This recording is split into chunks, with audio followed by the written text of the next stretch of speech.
നമസ്കാരം. നിലവിളക്ക് കത്തിക്കുമ്പോൾ ശ്രദ്ധിക്കേണ്ട കാര്യങ്ങളെക്കുറിച്ചാണ് ഈ വീഡിയോയിൽ പറയുന്നത്. നിലവിളക്കിന്റെ അടിഭാഗം ബ്രഹ്മാവിനെയും തണ്ട് വിഷ്ണു ഭഗവാനെയും മുകൾ ഭാഗം ശിവനെയും സൂചിപ്പിക്കുന്നു.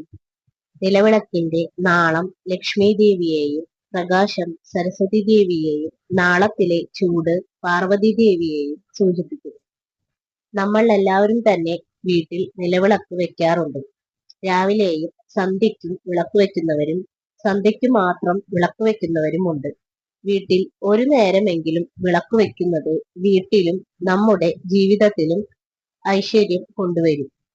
നിലവിളക്ക് കൊളുത്തുമ്പോൾ ശരീരശുദ്ധിയോടെയും മനഃശുദ്ധിയോടെയും കൊളുത്തണം.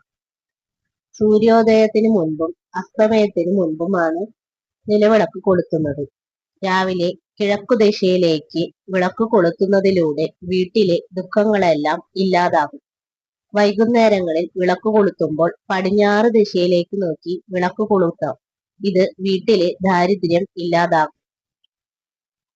നിലവിളക്ക് വെറും നിലത്ത് വെക്കരുത്. ഒരു തളികയിൽ വെച്ച് വേണം ദീപം തെളിയിക്കാൻ. നിലവിളക്കിന് മുന്നിലായി കിണ്ടിയിൽ ശുദ്ധജലം വെക്കുന്നതും നല്ലതാണ്. നിലവിളക്കിൽ എത്ര തിരിയിടുന്നതാണ് ഉത്തമമെന്ന് വെച്ചാൽ, ഒറ്റ തിരിയിട്ട ദീപം മഹാവ്യാധിയെ സൂചിപ്പിക്കുന്നു.